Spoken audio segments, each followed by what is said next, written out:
tumayo sa gilid.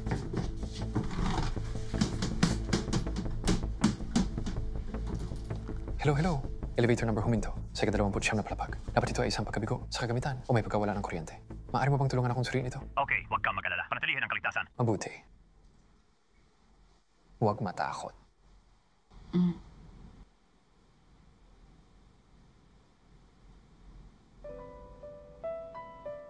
Papakasalan mo ba ako? Tama. Isipin mo ito ngayon.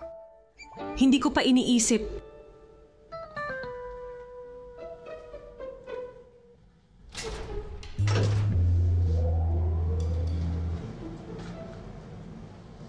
Gusto kong magtanong, ano ang iniisip mo para sa tanghalian ngayon? Inaanyayahan kita. Medyo busy ako. Ngayon, walang oras para sa tanghalian. Maghintay hanggang sa magkaroon ka ng oras, inaanyayahan kita. Mabuti. Bumaba ka dali.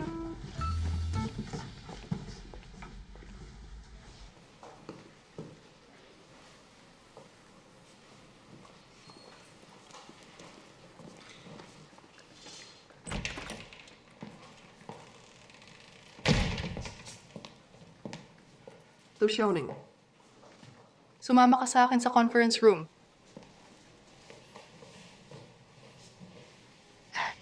Ilang araw pa lang siya dito. Aalis na ngayon. Sayang naman. Ginawa mo ito para kay Joe Kai. Ang diskwento ng bill ng pagtanggap sa komersyal. Tama. Ginawa ko ito. Kumusta naman ang diskwento sa mga bill ng pagtanggap sa komersyal? Nangangailangan ng pag-endorse ng bangko. Hindi na-expire ng mga stamp ng buwis sa papel at panukala ng palitan. Ngayon ang bangko, pagkaantala sa pagtanggap ng mga stamp ng buwis. Dahil si Joe Kai, nakipagsabuatan sa isang nagbebenta ng ticket at tumakas na may pera. Bumalik ka sa file para sa kanya ay ang pangalawang tagapamahala. Kailangan mong makipagtulungan sa investigasyon. Manager Rao, ginagawa ko lang siya ng pabor. Ipinapangako ko na talagang hindi ko gagawin makipagsabuatan sa kanya. Maaari mo ba siyang tulungan? Wala itong kinalaman sa akin. Kami ay nasa lugar ng trabaho ngayon, hindi rin sa pag-ibig. Hindi mo na kailangang ipakita ang iyong katapatan sa akin. Maraming departamento sa labas ngayon. Handa na magdulot ng gulo sa departamento ng pagpapaunlad at ikaw binigyan sila ng isang beses sa isang buhay na pagkakataon. Ibig sabihin, hayaan mo ako maging responsable. Pagkatapos ay mag-BTO Security Development Department. Ano ang tunog nito? Ito talaga ang pinaka-naayong prinsipyo ng gastos sa ekonomiya. Mabuti.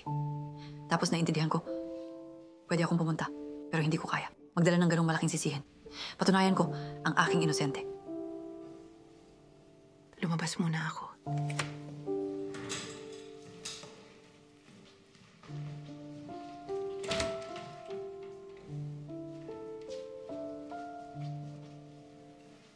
Ang pagpatay ng tao ay hindi kundi tumango sa lupa. Tingnan mo, sa maliit na batang babae, ano ang pinilit mo? Sister, sa lugar ng trabaho, kapag nakatagpo ka ng mga problema, bakit hindi ko napansin? Sobrang mahabagin mo. Ikaw ang Iron Lady ng pagbabangko. Siya ay isang maliit na puting bulaklak sa greenhouse. Maaari ba itong pareho?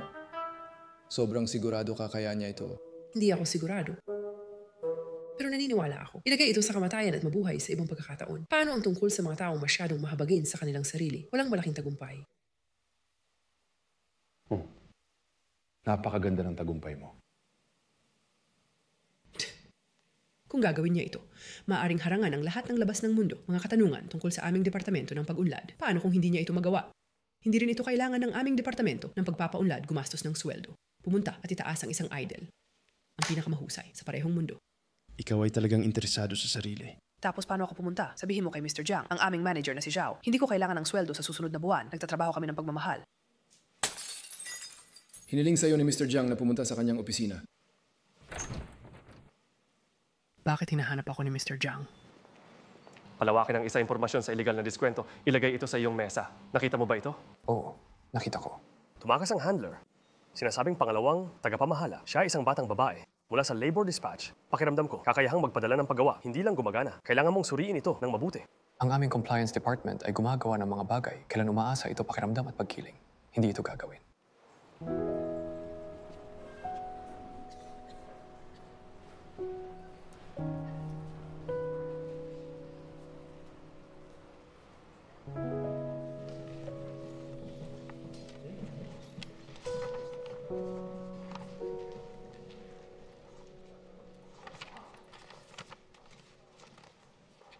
Yahuning. Walang tagalabas dito. Sabihin mo sa akin ng tahimik. Hindi ka talaga nakipagsabuatan kay Joe Kai. Alam ko ano ang sinabi ko. So, Siguro hindi ka naniniwala, pero makakahanap ako ng ebidensya. Tudis-tus, hindi ako nakipagsabuatan sa kanya. Sinabi ko sa kanila, hindi ganitong uri ng tao si Xiaoning, hindi pa sila naniniwala. Nagsasalita tungkol kay Jokai. May naalala pa ako. May utang pa siya sa akin ng 500 pera. Hindi pa ibinigay sa akin. Kung makipag-ugnayan ka sa kanya, tandaan na sabihin sa akin. Mabuti. Huwag masyadong mag-alala, mahal. Hindi ka pa rin umalis pagkatapos ng trabaho. Wala na si Xiaomang. Maglakad. Tapos aalis muna ako. Wala bang mahal sa lugar ng trabaho? Ganito ako, isang maliit na phone na maaaring itapon na namang oras. Mga paraan ng pagsagip sa sarili, pagsisikap lang.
Xiaoning, nasa industriya ka rin.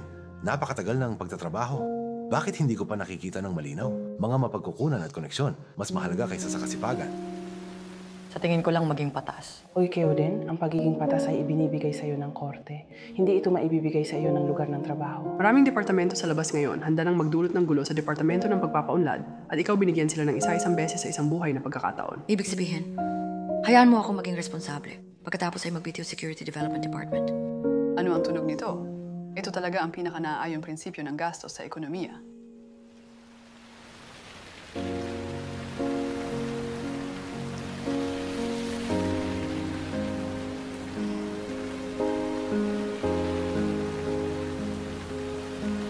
Hello! Ang telepono na iyong nadial ay naka-off. Paumanhin. Ang telepono na iyong nadial ay naka-off.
心声，在闭上眼睛那一瞬。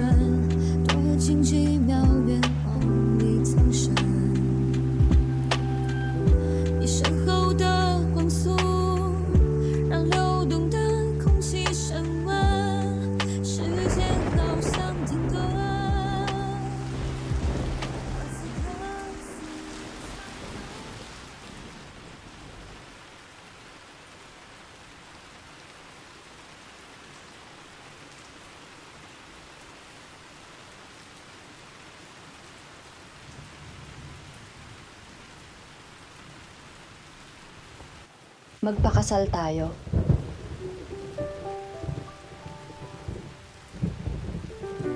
Oh? Wala.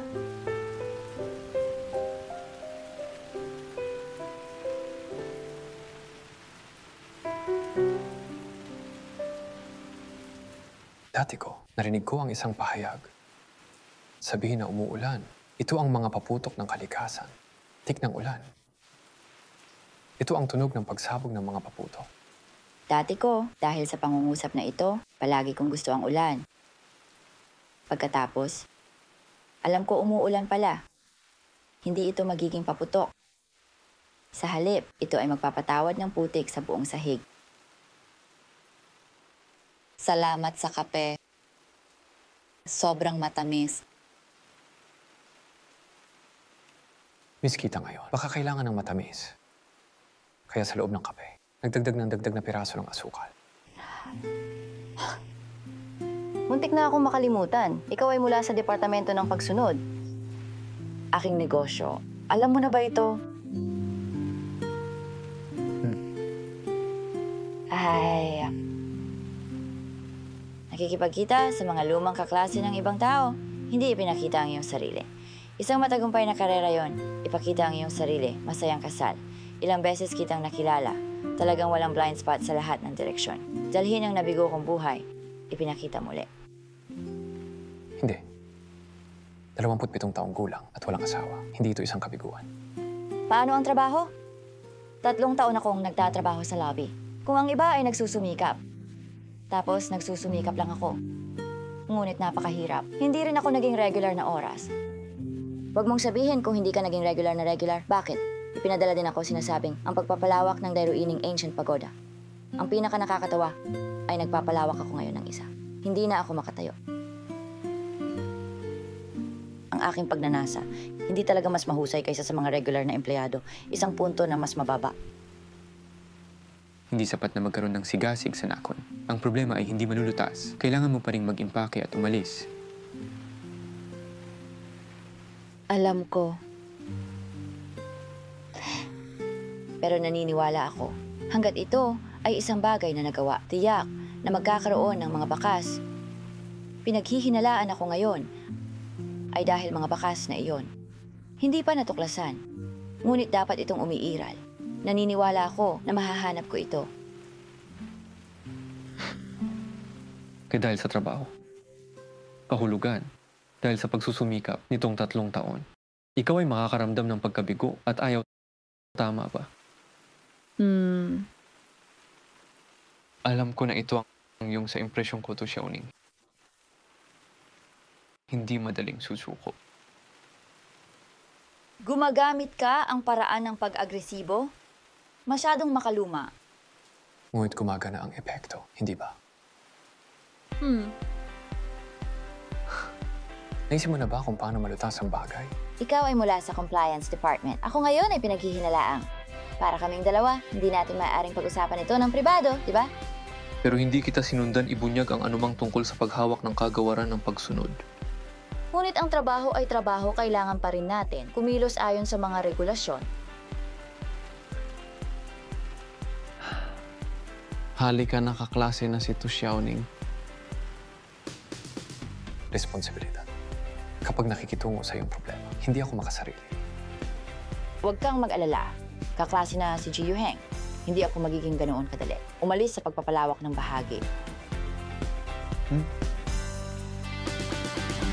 Cheers!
Umupo ka.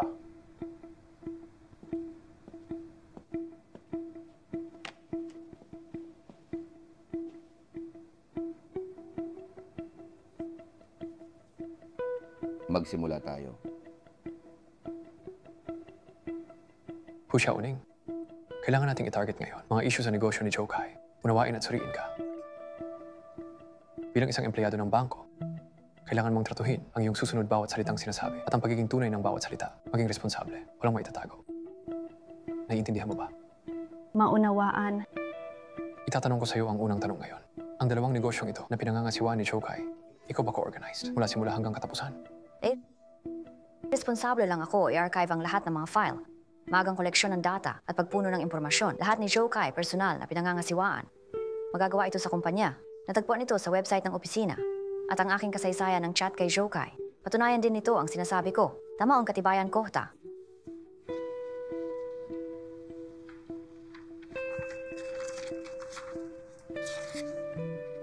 Tingnan mo ito.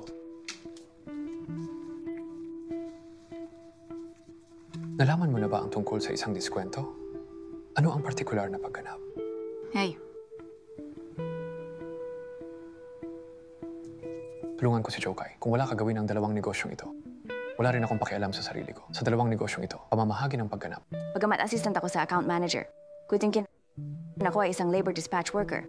Bangko, mga empleyado sa formal na pagtatatag.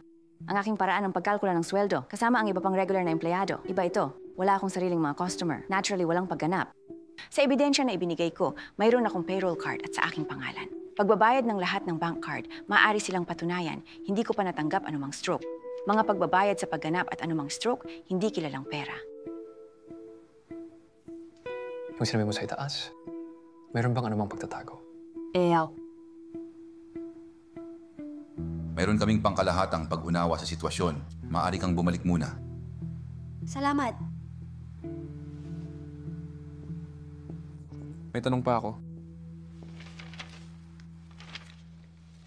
Ang dalawang negosyong ito, iritis noon. Walang ibinigay na tax stamp. Alam mo ba? Malaman. Mga regulasyon ng aming bangko sa diskwento. Kung ang negosyo ay hindi makakaya sa lugar, magbigay ng mga selyo sa buwis. At sa mga emergency na sitwasyon ng negosyo, maaaring makumpleto sa loob ng isang buwan. Nawawala na ngayon si Joe Kai. Ito ang iyong lugar noong panahong iyon. Ikaw ang pangalawang manager. Ang industriya ay nag-aalala tungkol sa bagay na ito. Lubhang pansin, maaari ka ring magbigay. Anumang iba pang mga pahiwatig. Huwag kang magpanik. Dapat may iba pang mga bakas. Kuya Joe, ang iyong dalawang dokumento, walang buwis stamp. Alam ko. Hahayaan ko silang gawin ito sa susunod na 2 araw. Okay, Kuya Joe. Pero kailangan mo munang mag-sign muli para sa akin. Ang liham ng pangako na ito. Okay, pag-usapan natin bukas. Natatakot ako na hindi iyon gagana. Hindi kumpletong dokumento. Hindi ko ito ma-file para sa'yo. Ito ang tuntunin ng industriya. Kung hindi maginhawa para sa'yo na bumalik, ipapadala ko ito sa'yo. Na may patunay ako. Bagamat hindi pa nakumpleto ang mga stamp ng buwis, ngunit kailangan mong pamahalaan ang account manager, magbigay ng pangako sa buwis at ng natitirang. Pirma ng pinuno ng departamento, ang pangako ng stamp ng buwis na ito. Dapat na ngayon sa silid ng arkibo. Taya, wala akong ibang katanungan. Bumalik ka muna.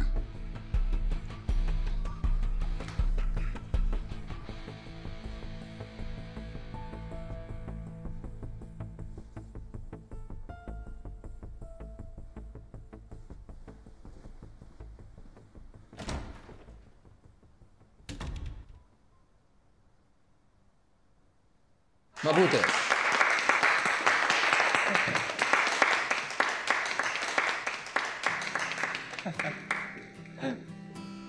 Sister Jing. Sabi ko papatunayan ko ang aking inosente. Napakaganda. Walang kasangkot sa pagpapalawak ng isang bahagi. Huwag pansinin siya.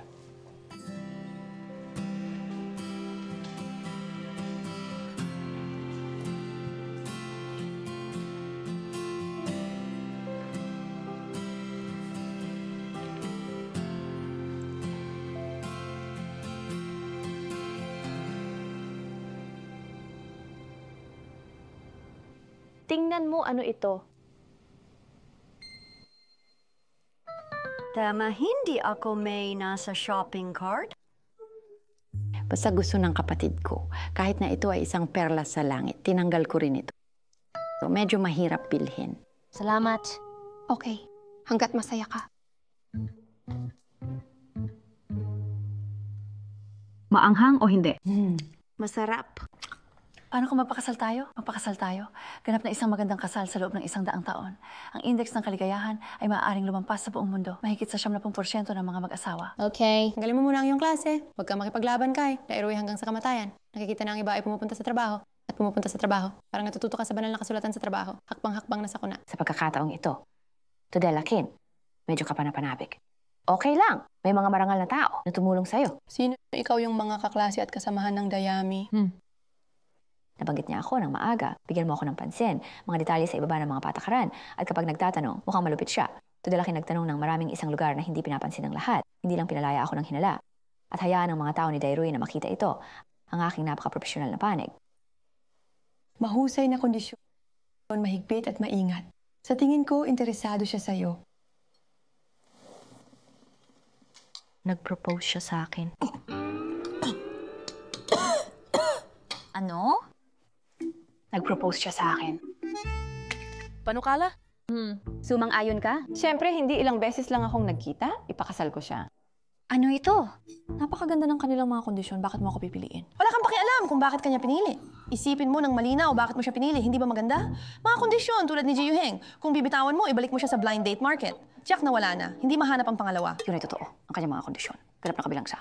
Ang uri kung saan hindi ka mawawala ng pera sa pamamagitan ng pamumuhunan. At kahit na ako hindi gaano makipag-ugnayan sa kanya. Pero sa tuwing nakikisama ako sa kanya, medyo komportable ang pakiramdam ko. Dahil kayong dalawa ang lahat.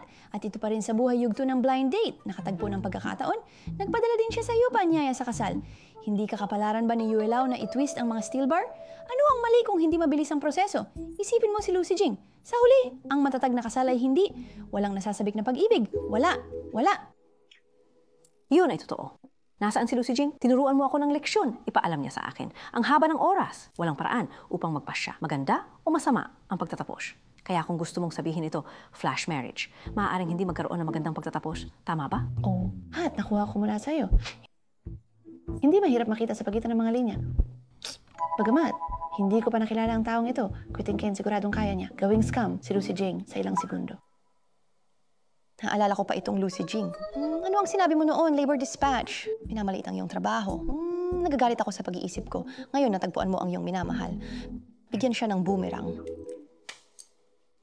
Ano ang magagalit tungkol dito? Anong ginagawa mo? Hayaan mo akong maglaro sa kanya? Nagtagumpay ang kontrabida. Anong klaseng kontrabida ang nagtagumpay? Ito ang tinatawag nating ambisyon? Linya, naiintindihan ko, isipin ko ito ng mabuti.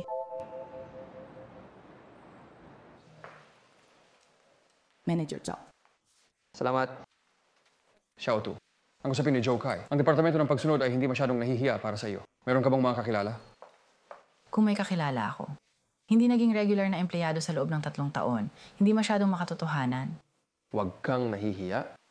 Ang relasyon na ito, hindi mo ito ginagamit patay na gamitin mo ito. Lahat ay buhay. Hindi talaga. Manager Zhao, hindi mo naiintindihan. Linya, pagkatapos huwag nating pag-usapan ito. Sabihin mo sa akin ang tungkol sa iyong pagiging isang full-time na empleyado. Halika dito, kuya. Isang bagay tungkol sa pagiging regular sa isang pangungusap. Manager Zhao. Balita ko magaling kang gumawa ng kape. Tapos mangyaring gumawa ng isang inumin para sa akin. Hindi ko ba inumin ang basong ito? Inumin mo ba ito? Kalimutan ang iyong tasa. Pareho kaming antas. Hayaan mo akong gumawa ng kape para sa iyo. Hindi ba ito lumalaban sa mga patakaran? Si Manager Zhao ay isang disiplinadong tao. Alam ba ni Manager Zhao? Tusyaoning ngayon ay nasa ilalim ko ito ang aking katulong. Hayaan mo akong maging katulong mula ngayon. Paano ang tungkol sa paggawa ng kape para sa iyo? Mas mabuting ipaalam mo sa akin upang hindi masira ang mga patakaran. Xiao Tu, may customer ako dati na sugatan. Sa inpatient department ng Yanchai Hospital. May nangyayari ako kay Mr. Jiang dito. Pumunta ako at sasalubungin ka pagkatapos kong maabot ang aking trabaho. Okay, pupunta ako kaagad. Umalis na si ate. Mag-ingat sa kaligtasan sa kalsada. Bravo, Jing. Tinadya mong nakipag-away sa akin, di ba? Oh? Sa harap ng mga bagong dating, maaari mo bang bigyan ako ng mukha? Hello, Sister Jing. Nakita ko lang si Mr. Lieutenant. Nasugatan niya ang kaliwang kamay niya. Mukhang mabuti ang paggaling nito. Hindi niya dapat tumanggi na makita ang mga bisita. Okay, naiintindihan ko. Pupunta ako doon pagkatapos kong matapos ang aking trabaho. Pribado lang ako.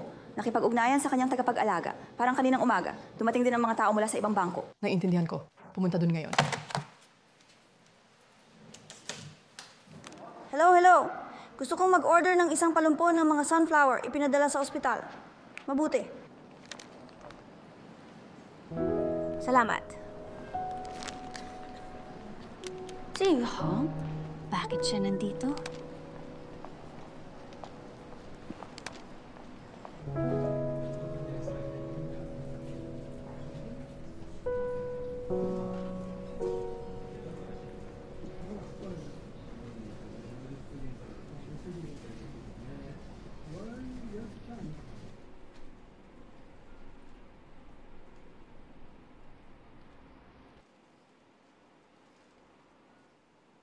Sino?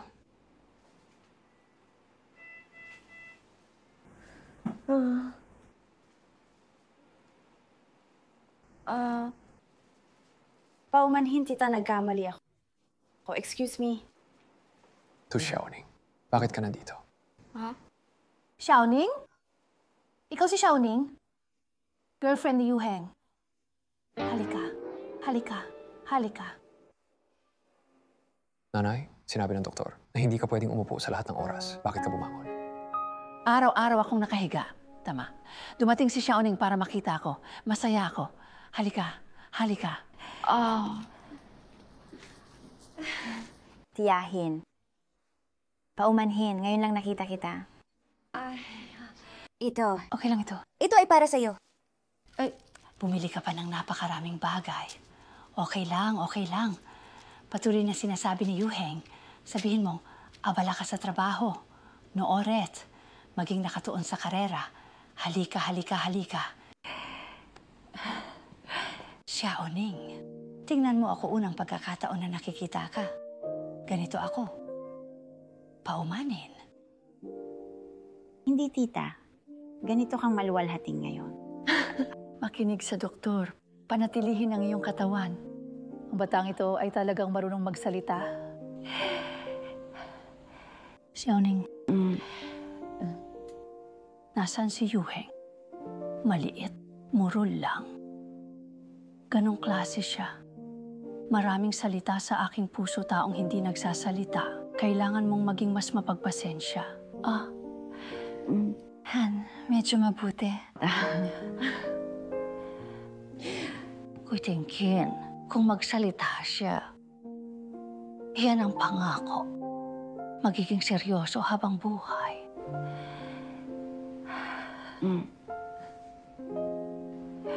Pagkatapos kong makita kayong dalawa, lahat sa harap ko, sa aking puso, hindi ko maiwasang mag-isip tungkol dito kayo kasal. Ano ang magiging hitsura nito?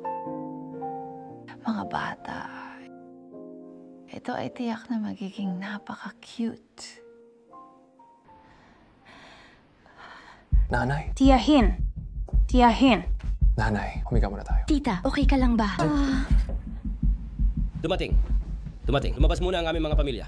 Dumating. Paumanhin. Lumabas muna ang pamilya. Salamat sa pagsusumikap. Pakiusap, doktor. Paumanhin. Lumabas muna ang pamilya. Lumabas ang mga miyembro ng pamilya, paumanhin.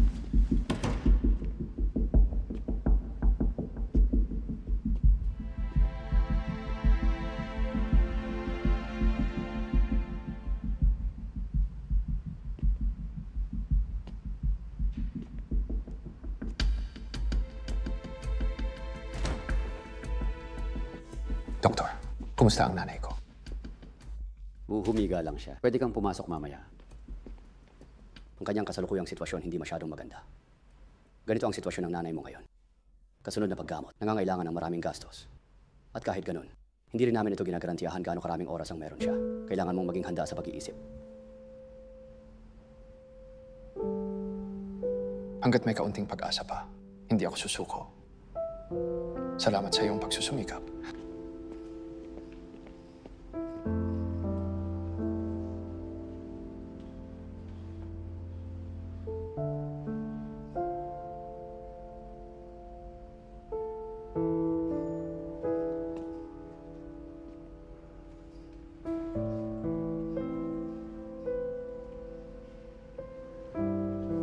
Suso sa huli.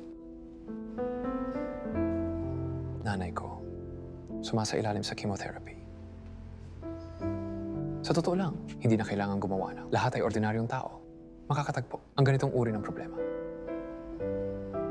Gusto ko pa rin magpasalamat sa iyo ngayon lang, hindi ako inilantad. Nanay ko. Natatakot lang ako na masyadong malungkot ako mag-isa, kaya siya. Marahil alam ko bakit ka. Sobrang sabik na magpakasal na maintindihan. Pero nararamdaman ko, parang kilala ako ni tita. Binanggit mo sa kanya. Nanay ko, mag-aalala sa akin ngayon. Bakit hindi ka pa nakakahanap ng girlfriend? Ilang oras na ang nakalilipas. Hindi ba tayo class reunion? Binanggit ko sa kanya. Nakilala ko ang isang matandang kaklase, kaya hindi niya naiintindihan.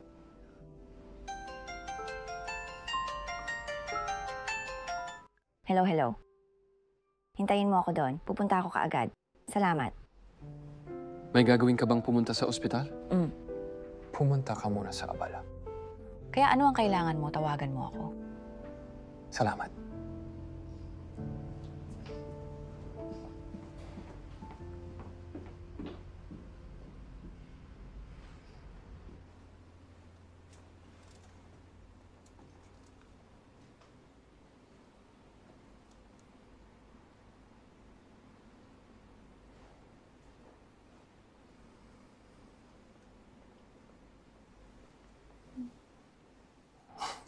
Nanay, nagising.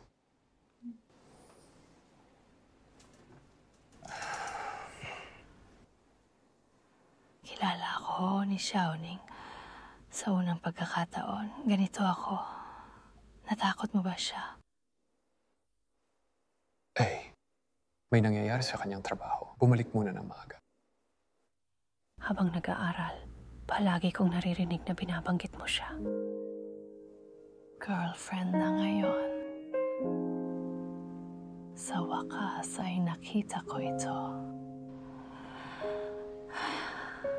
Sayang naman at hindi ko ito ibinigay sa kanya. Maghanda ng isang disenteng regalo. Nanay. Xiaoning, wala siyang pakialam. At sinabi ko sa kanya, maghintay ng 2 araw, personal ka ulit. Pumili ng regalo para sa kanya. Tuwang-tuwa siya nang marinig ito. Totoo? Siyempre. Kaya sabihin, magmadali at alagaan ang iyong kalusugan. Magkasama tayo. Pumili ng pinakamahusay na regalo. Ibigay ito sa kanya. Yun ay talagang kailangan mong isipin ng mabuti.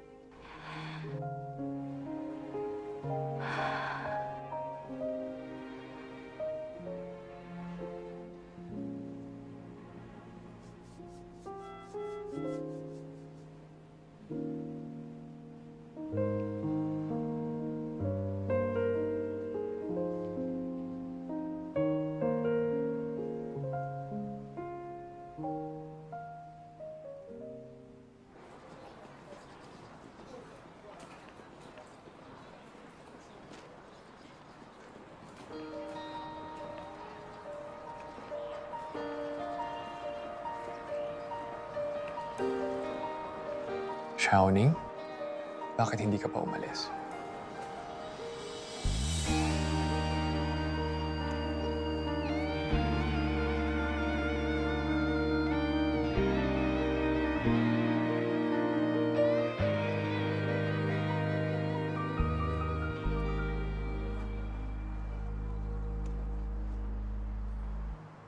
Merienda Calle?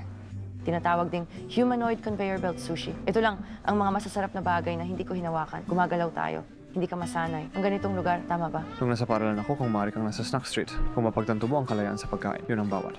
Pangarap ng mahihirap na mag-aaral sa kolehiyo. Siyempre, hindi ako masanay. Hindi ako naniniwala. Paano hindi mo subukan? Boss, kunin mo ako ng 2 bahagi ng mabahong tofu. Okay.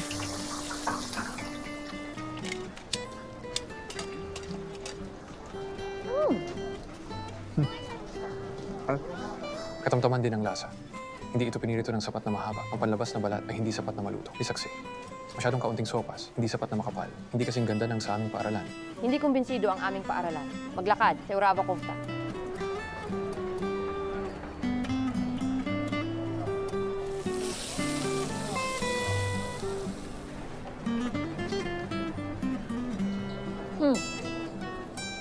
Nandito na ako. Nakakapagod ako hanggang mamatay. Bibili kita mamaya, Chenwake Xiaoxi tablet. Hindi na kailangan chemotherapy. Hindi kasing ganda ng physical therapy. Sumunod ka sa akin.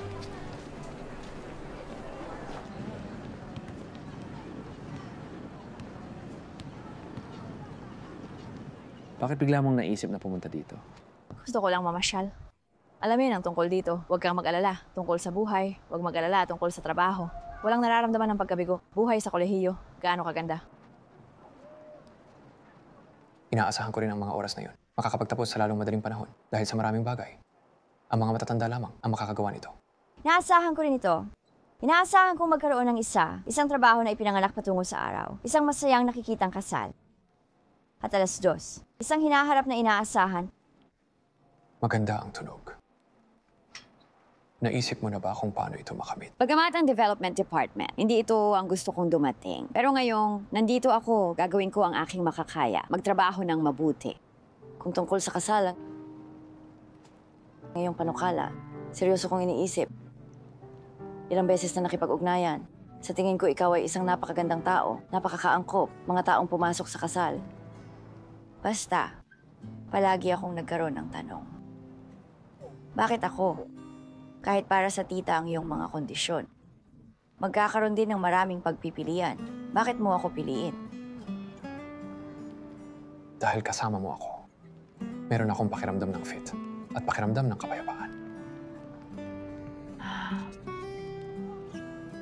Tudelakin, kaming dalawa, maraming lugar ang magkapareho ng dalas.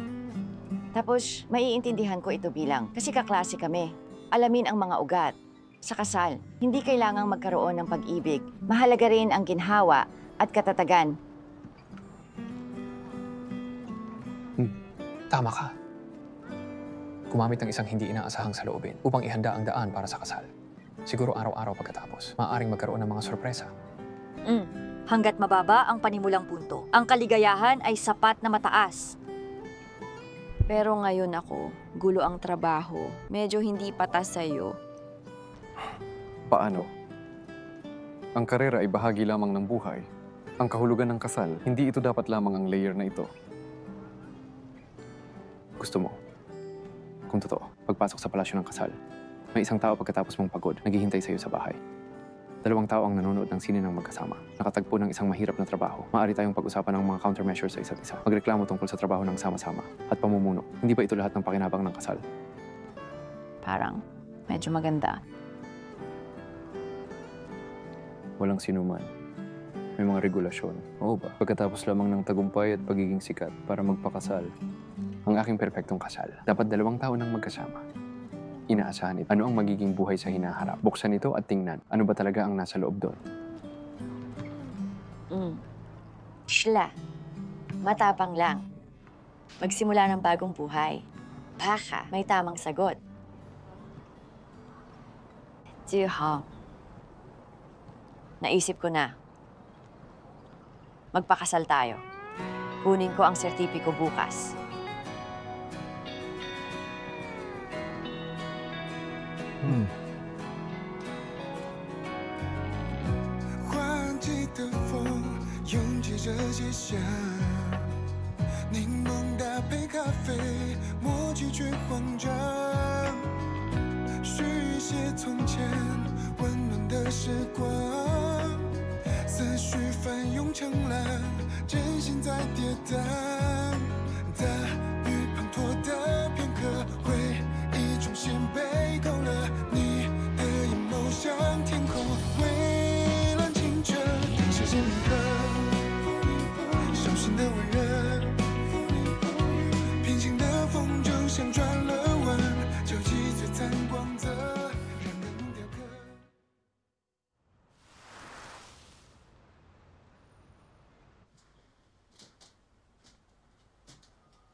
Xiaoheng, wala na ang tatay mo.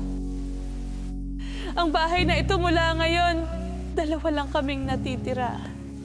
Kumakalat ito sa labas suhol ang tatay mo. Nagkataon na namatay siya sa oras na ito. Sino ang nakakaalam kung magpakamatay sa takot sa krimen? May nangyari sa kanyang ama. Sino ang nangahas na makitungo sa kanya? Paano ang gagawin ng isang master sa paaralan? Hindi ba kriminal pa rin ang kanyang ama?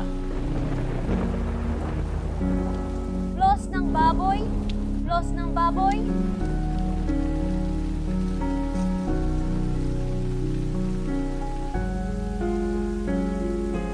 Hello?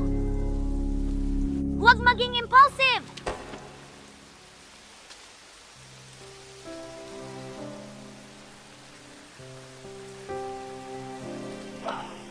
Okay ka lang ba?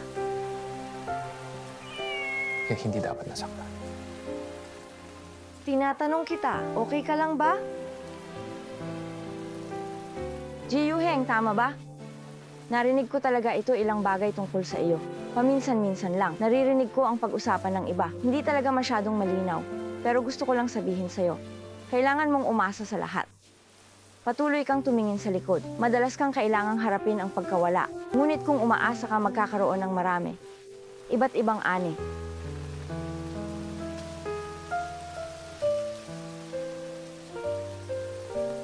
Tag-ulan. Tandaan na humawak ng payong. Kung hindi, mahuhuli ka ng sipon. Alagaan mo ang iyong sarili.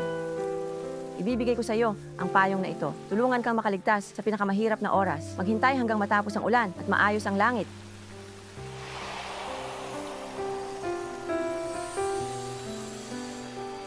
Kunin mo! Wala na ang flaws ng meat. Nawala na.